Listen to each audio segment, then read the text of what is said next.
Hi, my name is Darren McFarlane. Thank you for coming to today's webinar on how to set up a pilot mentoring program. So firstly, a little bit around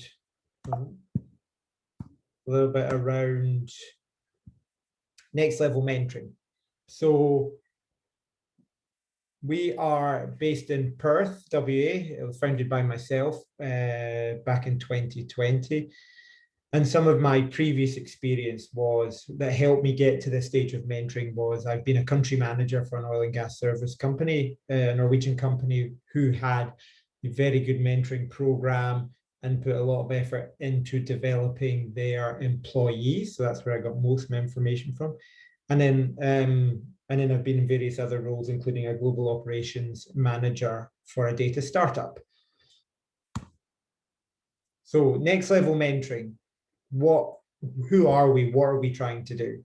So our vision is that everybody should have a mentor or be in mentoring. Our purpose is to help unlock the full potential within people and their companies through mentoring. And our mission is to provide effective mentoring services to companies and individuals to make it easy for people to get into mentoring.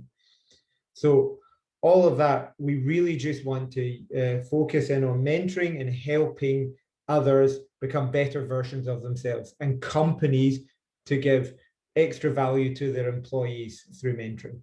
So then the companies benefit as well.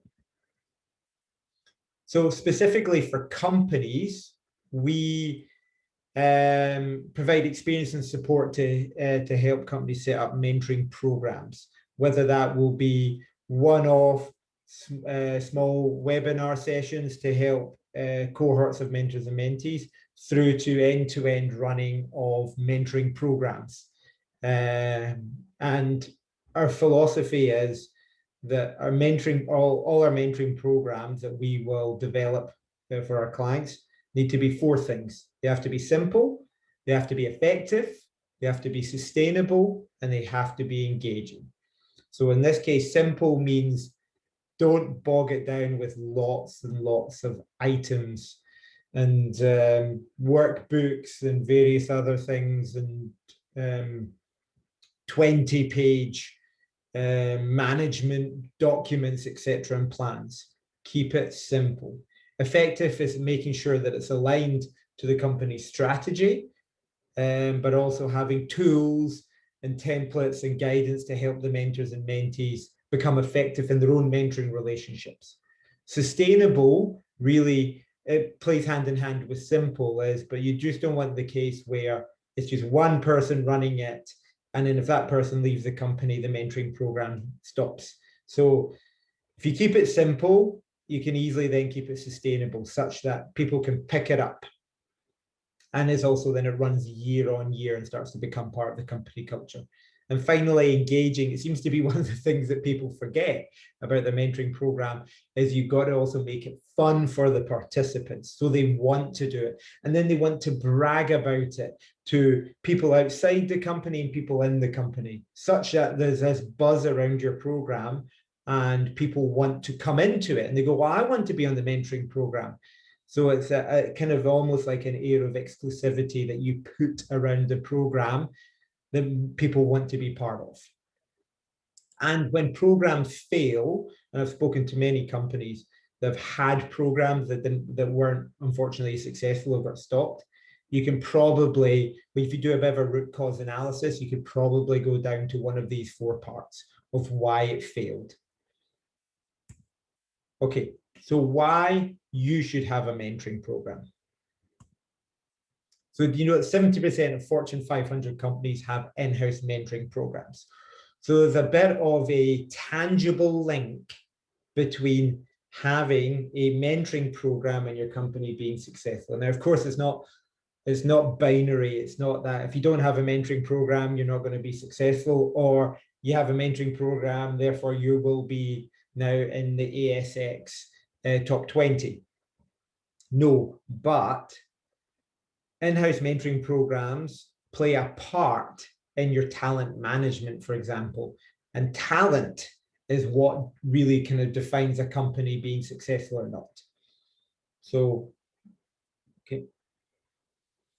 Now, really probably one of the first places to start on benefits is around mental health, especially now with today with COVID and isolation and uncertainty. There's a lot of mental health benefits. So mentoring can play a major role in helping your employees. So it helps reduce feelings of self-isolation. They have a touch point, someone to talk to. It will lead to increased self-confidence, both in the mentor and the mentee. You will start to see lower levels of anxiety among the participants of your program. Again, it's just these regular touch points, having someone to speak to, feeling that they're progressing in their career and their life, and ultimately they get an improved job satisfaction. Now, the benefits to yourself, to your company, is you will get a more engaged and empowered workforce. Having the program is one way of demonstrating that the company cares about its employees. You don't need to have a mentoring program, but you're going through the effort to give your employees a mentoring program that will benefit them. Around, as I said, about this talent management, there's an increased retention of your most talented personnel. With your mentoring program, one area you should really be looking at is top talent. Firstly, you've got to identify top talent, and then what you're going to do with them. And mentoring is a great way to give your top talent something. Why not have your top talent being mentored by your most senior talented personnel in your company? It's just a perfect way to allow organic growth within the company. Now you'll get a greater diversity in leadership, especially if you're focusing on a diversity-led mentoring program. And studies after studies, and you all have probably gone through many of these, show that a greater diversity in your leadership team leads to better results in your company. Managers, they did studies and it showed that 4 times increase in their productivity versus just being given training alone. So I also remember when I was a first level manager, my first foray into mentoring, I would say if I was just given training courses alone about how to be a good manager and how to lead people, I would never have been as effective and productive as I was when I had a mentor who I could talk to about those specific things that are important to me at that moment in time, rather than a training that will cover a broad range of topics, of which 80% of it may not be applicable to you at that time. You get improved transmission of corporate culture, strategy, and goals. You've got, if you take your mentoring program and it's top talent or new line managers, but the great way to look at it is your mentors are your current leaders, and your mentees are your future leaders of the company, and you've now got them all in one place. So you can come in at the time and start to bring out strategic initiatives you're running to an engaged audience. And then they become almost like standard bearers for your company. They're then going out and telling their peers about what's happening in the company. And that just starts to flow through. That's a great benefit to have. They're attractive to external talent, especially the generation now. They're actually looking for a company that has a mentoring program or some level of mentoring there. And finally, all this leads to improved performance metrics. It's probably best shown in this slide. That mentoring program, if you're keeping it simply around talent, a mentoring program can be used to attract talent, it can be used to develop talent, and it can be used to retain talent. And all that equals an increase in performance metrics of your company, whichever lens you're putting on there, whether it's financial metrics, whether it's engagement in the team, empowerment, etc. I won't spend too long on this, but this is, of course, the mentees benefit from being on a mentoring program. 100% they do. And of course, your mentors benefit as well. And did you know that companies see a 20% increase in retention of employees that are involved in mentoring programs? So going back to that talent, if you want to retain that talent, which is probably the people who are most likely to be headhunted and tapped up, a mentoring program is a great way to keep them within your company. All right, well, hopefully that's explained to you why having a mentoring program is a good thing. So let's say you're saying to yourself, okay, I would like a mentoring program. Where do I start? So in my mind, if you've got nothing, you start with a pilot. And that's what this program's about. So if, of course, if you're watching this recording of it, or because the people here are pilots, if you're watching this and you already have a mentoring program, there's still a lot of learnings to take from this, where you can start to freshen up, think of new ideas, etc., of your program to make it from, let's say, good to great. The items to consider is with your pilot. Firstly, who would you be targeting? It's one of the main questions. A pilot has to be a kind of enclosed space. So you don't want to say you're a company of, I don't know, 500 employees to 3,000 employees, doesn't really matter. You wouldn't go picking different people. You'd want to choose a group or a function that firstly, you know would be engaged in having a mentoring program. They may have talked about having a mentoring program already. You may want to target a group that's not going through current other initiatives that you may be running, because you don't want to have initiative fatigue. So think about the group you're running. Try and have it as an enclosed group. Who would be the group of mentors? Where are they coming from? Who would be the group of mentees? Where are they coming from? How many people should you have on your program? This was the one where you don't want to have too little, such that you don't get enough learnings from the program to be able to develop a company-wide program, because really that's the aim of your pilot program. You're trying to get enough learnings such that your next step will be to have a company-wide mentoring program. So you need to have enough people to be able to get effective feedback, but you also don't want it too much such that it becomes cumbersome and unwieldy. So a number for me would be, if I'm thinking in mentoring pairs, so of course times it by 2 for one mentor, one mentee, but mentoring pairs, you'd be thinking between 15 to 30 pairs would be a good number. Anything greater than 30 pairs, that's 60 people, starts to become a bit unwieldy. Anything less than 15, maybe 10 you could get to, but say 10, 15, you start to not get enough feedback and difference to be able to properly take that learnings to get the next program. How long should it run for? I would think for a pilot program, you'd be looking at anything from 3 to 6 months. Anything less than 3 months is just too quick. You just don't have enough time for the mentors to really get to know each other, and you actually probably put a bit too much burden on the mentoring pairs, because they have to hit the ground running and they also have their day jobs.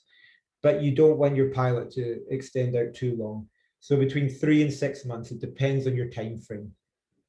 Now, of course, how long would you want your main programs to run from?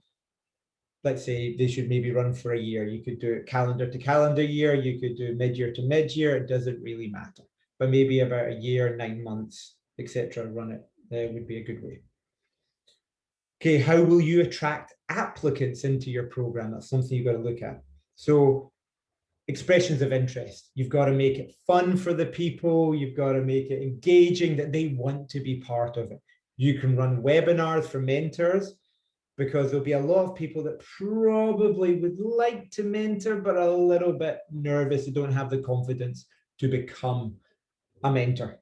So you run these webinars, workshops for them to give them enough confidence and skills, because you really want to try and attract a strong mentoring pool. Because when you have a good pool of mentors, you're going to attract good mentees. That's just how it works. And you may want to always think about tiering it, where your mentees may be a certain job grade, job level, depends on how you call it in your company, and your mentors will be a higher job grade, job level for your pilot.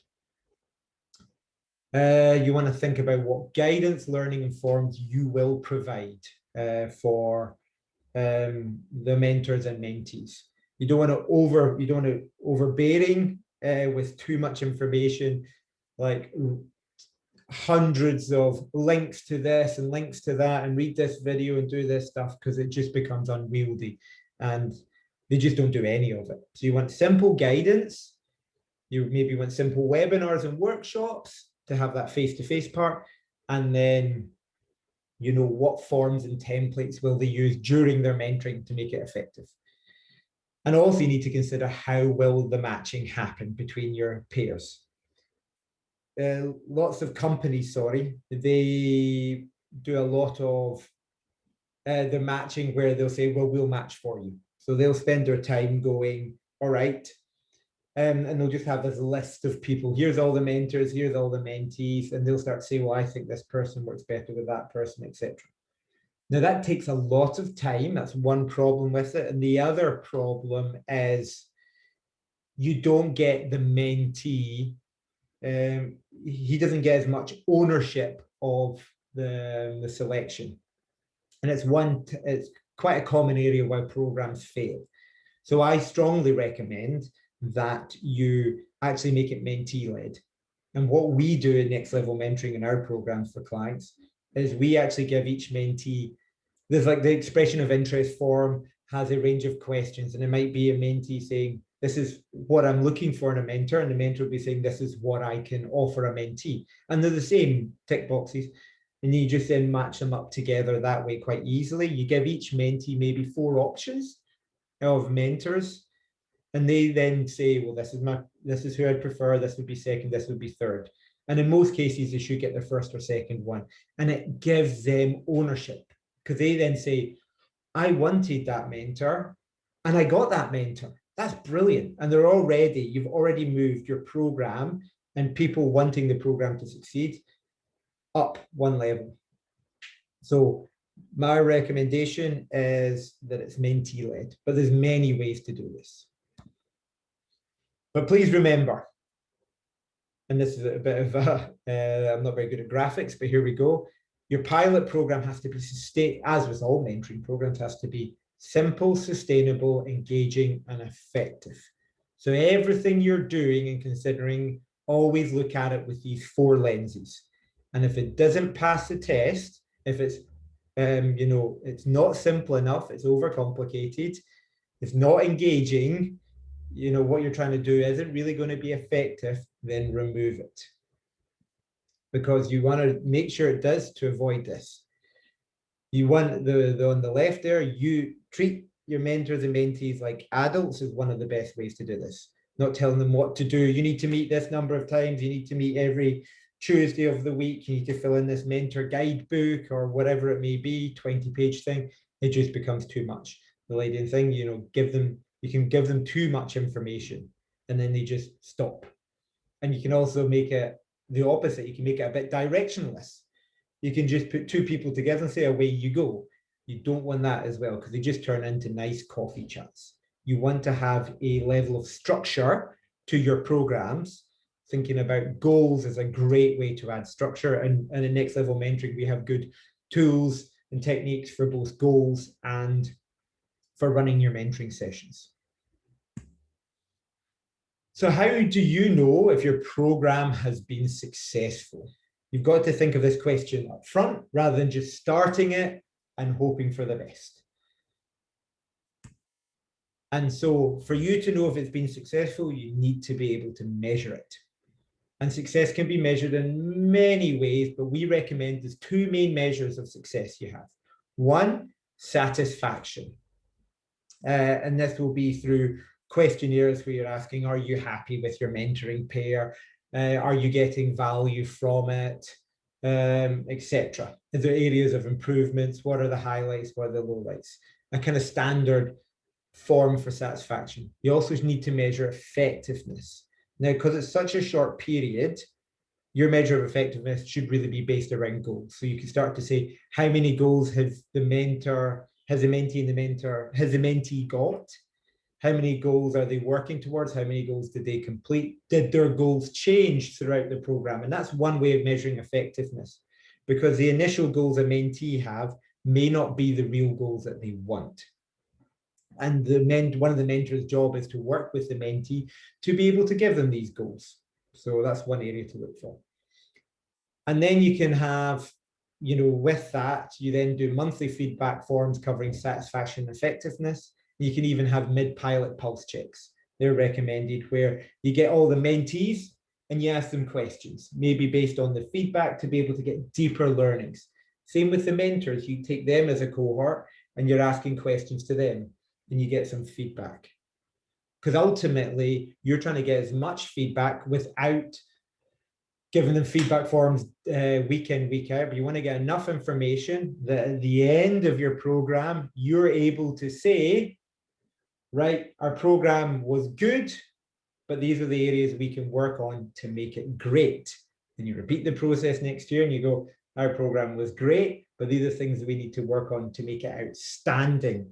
And once you've got an outstanding program and it starts to become part of your company culture, then you're onto a winner. That's perfect. That's top level. If you're thinking about the levels of mentoring programs and mentoring in your company, top level would be everyone in your company is being involved in mentoring. You have several different programs, whether you may be using mentoring software, which we have, or small niche programs, but everybody's talking about it. That's kind of gold star. Okay. So a structure of a mentoring program. Now talk about effectiveness, and one of the things to have an effective program is you need to have structure. Too many people just throw out a program and hope that it works. So if you're doing that right now, or have done that, take a moment, take a step back and think of these 5 steps for you. Plan, establish, execute, conclude, and evaluate. So planning, that's just sitting down up front and going, like those questions I asked earlier on. Who are we trying to target? How long should it be for? How are we going to match the mentors up, etc.? Establish, okay, let's send out expression of interest forms. Let's start to get people's attention. Let's start to get a bit of a buzz in the company about this pilot program we're going to be running. Because ultimately you want your program to be oversubscribed, because that then is proof that people are wanting a mentoring program in your company. And if you do it right, you probably will get oversubscription. You might say, okay, we're going to do 20 pairs, and you may end up getting up to 60 mentees and 40 mentors, or whatever it may be, applying to the program. And then, of course, those people can go on to the next program. Then execute. That is the running of your program. That's kicking it off, telling the pairs who they've got, get a bit of buzz and excitement about it, some guidance, and then let them go. Maybe set some level of structure, such as, my program's over 4 months. We'd like you to meet 6 times if possible. You can do it whenever you want, but we recommend maybe, the first 2 months you meet twice in each month, and then the remaining months you meet 1 per month. That's just an example. Then you get everybody back in at the end of the program and you conclude. And this is a kind of celebration of the journey they've been on. You want them to self-reflect, you want them to share with other people. And again, it's a great point to get your final set of learnings from your pilot. Because once you've got them and all the other feedback you then sit together as a team again of the people who brought it forward, and you evaluate the results. And you go, okay, what worked, what didn't, what can we improve on, what can we strengthen, etc. Such that you can then go into the planning phase for your next one, which will hopefully be a company mentoring program, not another pilot, but a company program. And you know what you need to do, and you know what you need to change, and you roll it out and you start the process again. Hope that was clear. Now we've got some mentoring program examples. So these are common examples of what people do for the program. So you have new managers, that's a great one. Someone coming into management. I put this picture of a person drowning because I remember when I was a manager, it really felt like I was drowning. you just were suddenly in a world of having to lead people, and things like timesheets and end of year approvals and people's concerns and people's issues that you've never had to deal with before. And you've also got to look at it differently. You can't be a friend. Well, of course you can still be a friend, but you can't be, you have to be thinking that your role is part of the company as well. So new managers is a great one where they get paired up with an experienced leader in the company, just to help them along that journey. Top talent. If you've got a talent management program, you probably should have a mentoring program dovetailing with it, because it's a great way of saying, all right, from all the people, we've identified these people as top talent. We want to grow them faster than other people. And mentoring is a great way, because then again, you match them up with senior leaders, executive leaders in your company to really get them immersed in the company and the learnings at a senior level. Sorry. D&I, diversity and inclusivity. Now, mentoring is a great way to bring to increase diversity and inclusivity in your company. Your company may have strategic goals around here, and mentoring can be a great way just to facilitate that happening. Reverse mentoring. So I wouldn't recommend it for a pilot, but in the future, when your company is that gold star, you probably should have a level of reverse mentoring, which would be you're pairing your senior leaders actually down with your junior leaders. It's a reverse of roles, because the world's evolving and changing rapidly, and so the knowledge and skills you have now that have got you to this level probably won't be the knowledge and skills, or some of the knowledge and skills, that will keep you there in years and years to come. So you need to learn. You want your team, your people, to learn about new trends, new technologies, etc., and not just give it lip service. So reverse mentoring is a great way to do that. It also, again, all these can be tied with each other. Like you could do reverse mentoring with top talent, and such that your top talent is being the mentor, but then there's that it's almost like a mentor-mentor role. And external mentoring, this is where you're looking at, let's say, your senior leaders. Again, this is not for the pilot, this is for future programs, but you're looking at your senior leaders, and you can say, my senior leaders, like your kind of junior leaders, you want them to know about the company, the culture, and how they do things.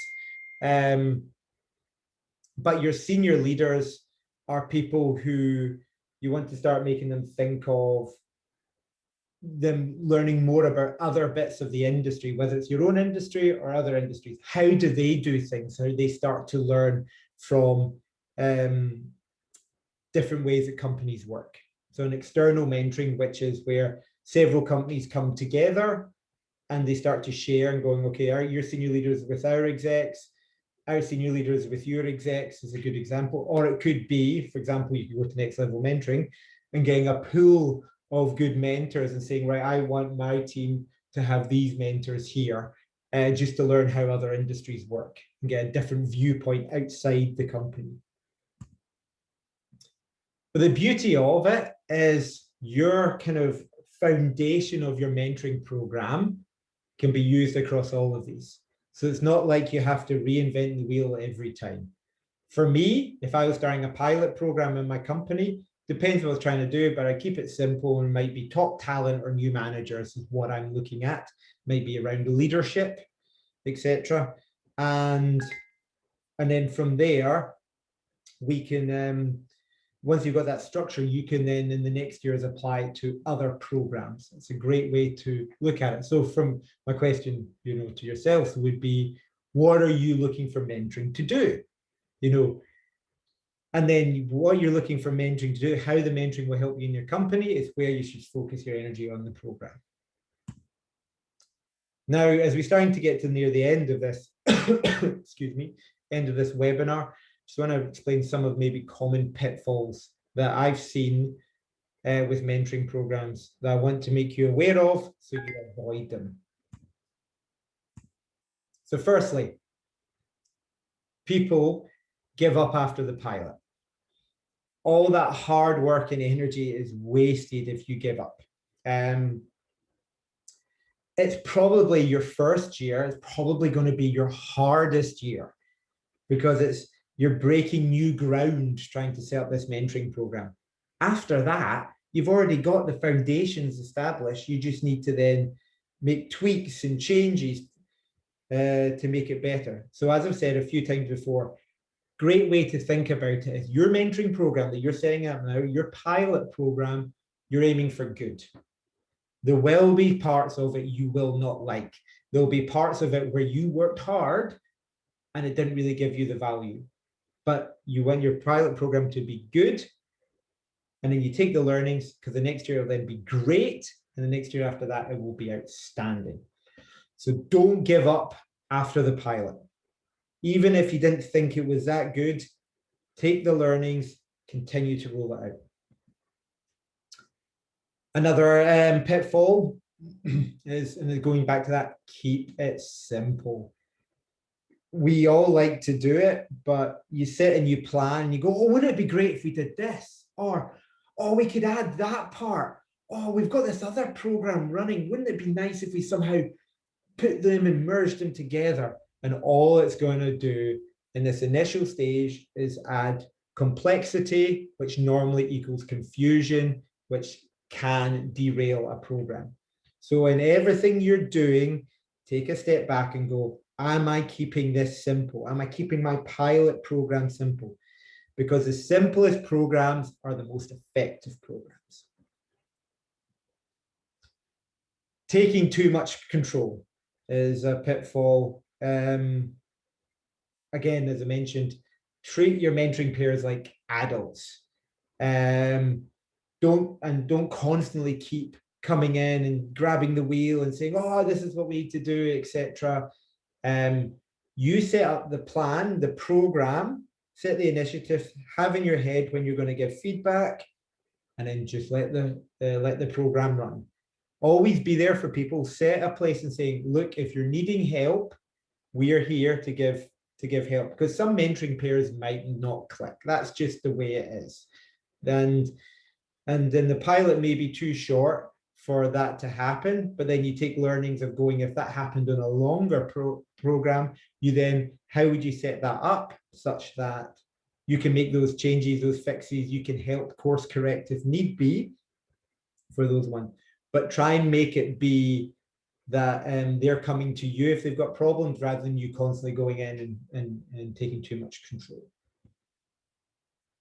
Not having correct buy-in is a common pitfall, where you've got to think, who are the people that will make the decision of if we continue with having a mentoring program? They're the people you need to have on side. Because if your program initially isn't doing so well, again, it's like, don't raise the white flag and stop. You want it to continue. But if you're getting pressure from above for quick results and we need to see what's happening and we're wasting time, whatever it may be, your program will probably fail. So up front, we advocate and we will search out who is your executive sponsor. And that is someone who is normally got a seat at the top table. And they are believed. So if things are not working or there's questions or challenges, they can at least be in the main room defending the program. Lacking structure. So I've heard of many programs where they got all the mentoring, pairing right, and the people were all engaged and effective, and then they just let them go out. And all they did was have nice coffee chats. And it worked, the first couple of sessions was great. You were just learning kind of about business and how the company works. But then after that, it started to fizzle out because it had no structure. So for example, we have tools and templates to help add structure and increase effectiveness in the mentoring pairs. But you've got to have something, and you've got to also probably make it around goals being set and learning from it. Finally, the one pitfall is not having dedicated resources. there's sometimes companies go, it would be great to have a mentoring program, and they put it on someone in their company saying, right, we want to have a mentoring program. They're already at full capacity, but they take it on, they work extra hard. And it's not, mentoring doesn't have to be difficult, but it does take some time. That's why you would employ companies like ourselves to help you